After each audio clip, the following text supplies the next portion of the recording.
అంతేకాదు నేను హిట్లర్ లాంటి వాడని చెప్తున్నాడు. హిట్లర్ అంటే ఎవడు? హిట్లర్ అంటే ప్రపంచంలో ఎర్ర జెండా మీద కత్తిగట్టి, పేదలపై కత్తిగట్టి, సామ్రాజ్యవాదుల తరఫున ప్రపంచానికి కవళించి చూసినటువంటి ఒక దుర్మార్గుడు నియంత. హిట్లర్ అంటేనే ప్రపంచంలో అందరూ వ్యతిరేకిస్తారు. కమ్యూనిస్టులే కాదు, అందరూ వ్యతిరేకిస్తారు. ప్రజాస్వామ్యాన్ని కోరుకునే ప్రతి ఒక్కళ్ళు హిట్లర్ వ్యతిరేకిస్తారు, హిట్లర్ విధానాలు వ్యతిరేకిస్తారు. కానీ మన రాష్ట్ర ముఖ్యమంత్రి రేవంత్ రెడ్డి మాత్రం హిట్లర్ను పొగుడుతున్నాడు. నా కోపం వస్తే హిట్లర్ లాంటి అంటున్నాడు. ఎవరి మీద కోపం వస్తే?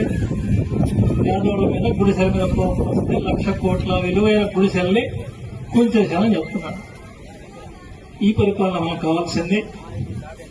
అయితే ఆయన ఒక విషయం మర్చిపోయాడు. హిట్లర్తో తను పోల్చుకోవడం అంటే మరి హిట్లర్ అంతిమ గడియలు కూడా పోల్చుకోవాలి. అంత చలాయించిన హిట్లరు ఎర్ర జెండా చేతిలో చిత్తుగా మట్టి గెలిచాడు, చరిత్రలో కలిసిపోయాడు. మరి ఈ హిట్లర్ ఎక్కడికి పోతాడో నాకు తెలియదు.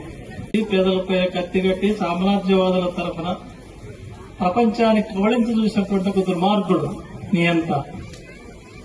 హిట్లర్ అంటేనే ప్రపంచంలో అందరూ వ్యతిరేకిస్తారు. కమ్యూనిస్టులే కాదు, అందరూ వ్యతిరేకిస్తారు. ప్రజాస్వామ్యాన్ని కోరుకునే ప్రతి ఒక్కళ్ళు హిట్లర్ వ్యతిరేకిస్తారు, హిట్లర్ విధానాలు వ్యతిరేకిస్తారు.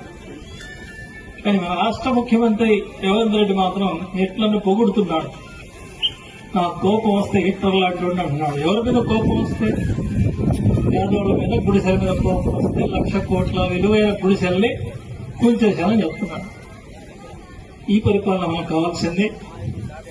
అయితే ఆయన ఒక విషయం మర్చిపోయాడు.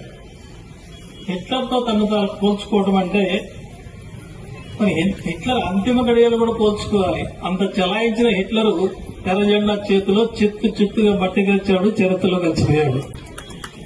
మరి ఈ హిట్లర్ ఎక్కడికి పోతాడో నాకు తెలియదు.